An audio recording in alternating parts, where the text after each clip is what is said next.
Oh boy. Well, it's been a couple years since I've talked about this, but back in, I believe, 2022, I think it was right off the heels of the Batman coming out. I talked a little bit about this idiotic, because that's what it is, take that Batman as a character is this fascist douche who basically just beats up on the mentally ill, the homeless. He's a billionaire who enforces the status quo. So when someone like PC Gamer comes along with this take that we debunked a few years ago about how Batman is just this guy who punches out poor people, it's really annoying to people. That's the kind of politics that people don't want in their stuff. This is a big culture war thing. I know a lot of people tune out or they get mad whenever that kind of thing comes up on the channel, or whenever the word woke comes up on the channel, or anything like that. But generally, a lot of people feel the need to make everything about this. They have the need to make everything about a political dynamic. And there are politics in all media. Like, I think there is, as someone who, I'm going to be credentialist here for a minute, has an actual degree in literature, storytelling, that kind of stuff, I do think that there's this misunderstanding from people of what politics are. And they'll say, oh, well, this has politics in it, I'm out. If you say that, you pretty much have to be out of any story ever, because anything with power dynamics, anything with good versus evil, any of this stuff is going to have some amount in it. But what people mean when they really say that is they don't want to be preached at, they don't want to be poked at, they don't want to be told they're an idiot, they don't want to be told they're stupid. That's what people are really meaning when they're saying that. They're not really saying, oh, I don't want the writing intelligence level of Star Trek The Next Generation, something that very obviously had political dynamics in it and was written well. They're saying, I don't want to be beaten over the head like a cudgel, like they're using a cudgel on me with someone's writing. And that's kind of what articles like this do from PC Gamer, where they released this article and it first caught my attention on Twitter, and Cosmo thinks he's in a jungle gym in the background, sorry, where they just posted this whole thing about how Batman is, like I said, a latex-clad billionaire who punches out poor people in the debut gameplay trailer for Batman Arkham Shadow. Now, whether you're a big fan of Batman Arkham Shadow existing or not, another hot-button topic that has been discussed on this channel before, I think that is irrelevant. It's just irrelevant. This is about the character of Batman. It's not about if you're a fan or I'm a fan of this game. It's not about the merits of VR or a VR Batman game, which I actually think, I will say, the gameplay looks kind of fun for. I just probably am not going to play it because I don't have this tech. But anyways, it doesn't matter what you think about that. What matters is that these constant attacks on this character, and really on any character, do matter to people. At the end of the day, yes, they are fake. They're fictional characters. But these characters inspire a lot of different things in people, and there's a reason that a character like this has been so long-lasting, and that's why I think it comes off so disrespectful to so many people when someone says something so stupid out of their ass like this. We're going to talk about it more in today's video. If you enjoy the video, you want to leave a like, subscribe, let me know what you think in the comments down below. That kind of thing does help me. I do have a question of the day, which is, do you have an example of Batman's philanthropic actions, being a philanthropist, being someone who isn't just someone who punches the mentally ill like a psychopath, a fascist? I'm interested in that down below. We're going to go through a few examples today. I'm also going to draw back to the video I made a few years ago covering this and mention some very specific examples from that by showing clips of that video in today's. So if you want a more comprehensive take on why this interpretation of Batman doesn't work, why it doesn't make sense, and why it's untrue, I will leave in the description a link to my original video where I actually dismantle this argument in depth, talk about all these different continuities of Batman, from the Batman cartoon to the DCAU to Arkham itself. Today we're going to be focusing a little bit more on Arkham, but I will mention a couple other continuities too. Where this article really goes off the rails, which, keep in mind, this is a reaction to a video game gameplay trailer. That's what we're talking about here, is when it said, a corrupt system has failed you, which is repeating what the Rat King has said in the trailer essentially. Are you not angry? Fight back. Then the article's author goes on to say the man has a point, right? If your life is an endless swamp of futility and hopelessness, and the best the people in power can offer is a sock in the chops from a guy dressed up like a flying rat, well, I think I'd be a little angry about things too. But the problem I have with this is that it's attacking the entire concept of this character. So one of the biggest points I always point people back to is things like the Martha and Thomas Wayne Foundation. There's usually multiple Wayne Foundations or multiple Wayne subsidiary charities in the comics themselves. So this is the mainline continuity. It's worth mentioning that Bruce Wayne's charity examples go back all the way to, like, we're talking late golden age Batman, where he was giving away money to help victims out who had been robbed and all kinds of other stuff. But if we get into more specific and modern examples of the character, because yes, I know the continuity has changed.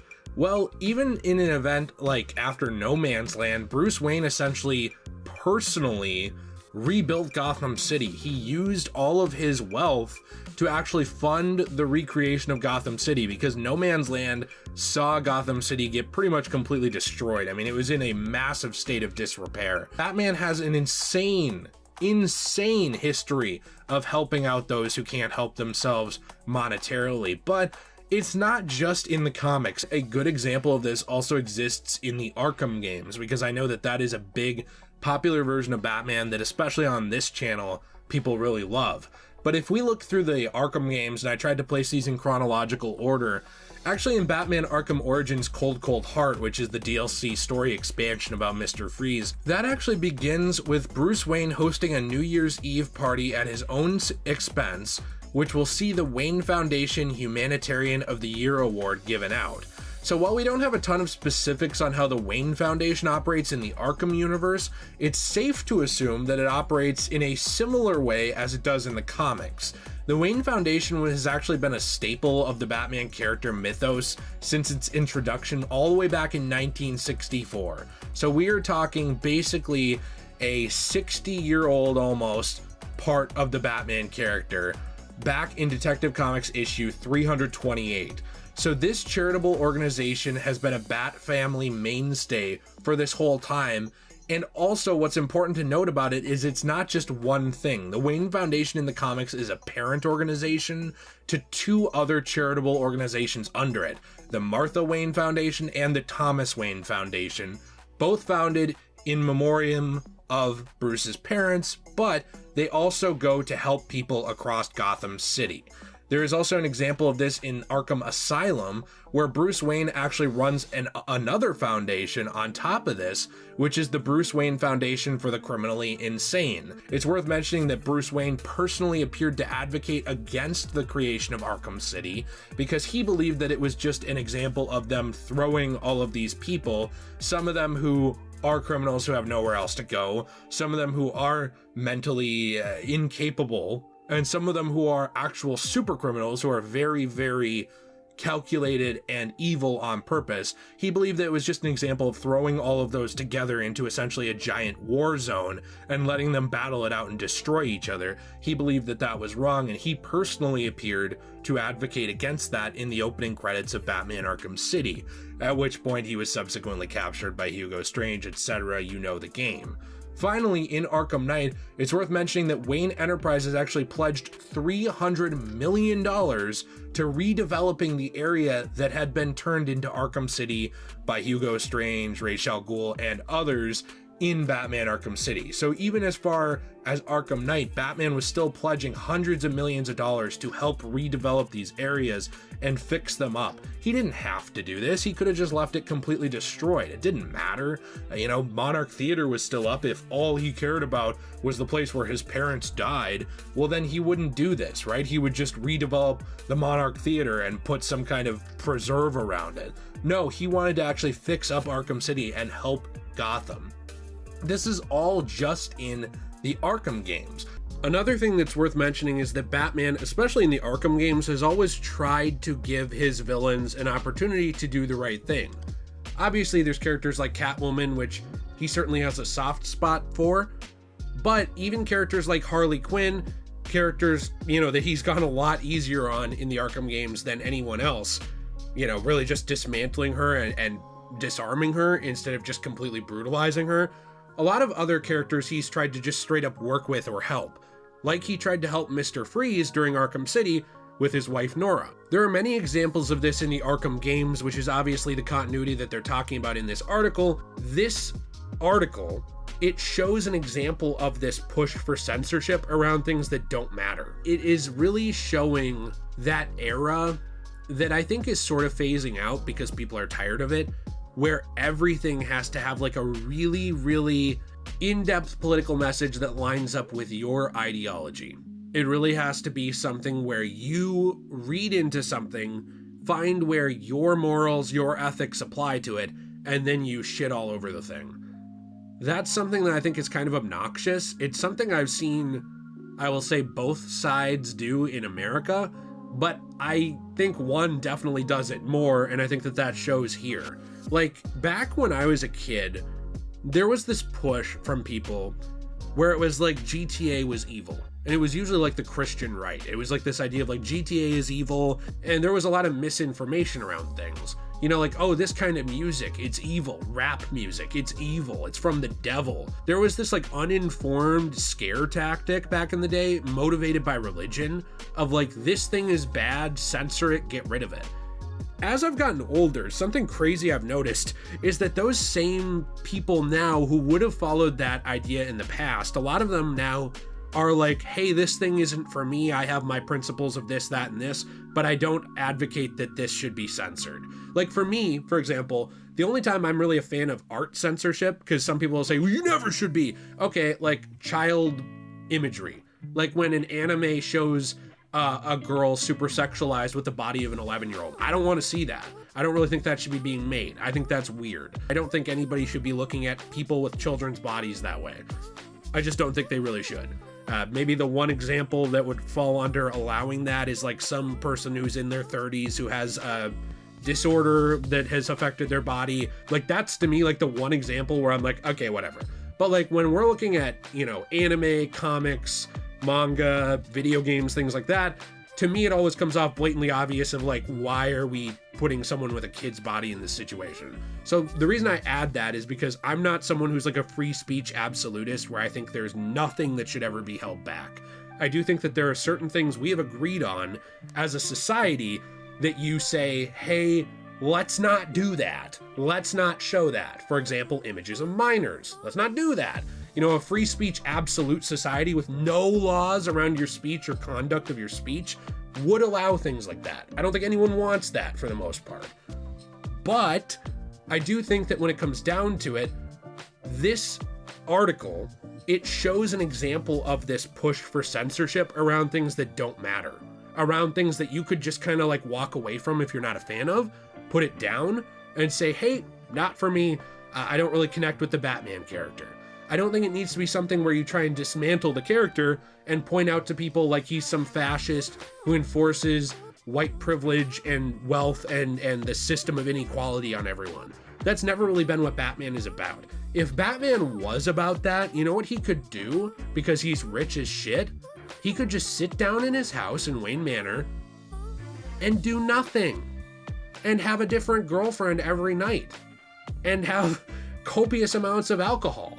And go and buy sports cars. I mean, that Wayne stock is not worthless. Like, he has a lot of money, and he has a lot of ability to enforce whatever he wants. He could endorse political candidates that are awful. He could hoard all his money to himself. He could do whatever he wanted. He wouldn't need this elaborate system of being Batman to put down the poor.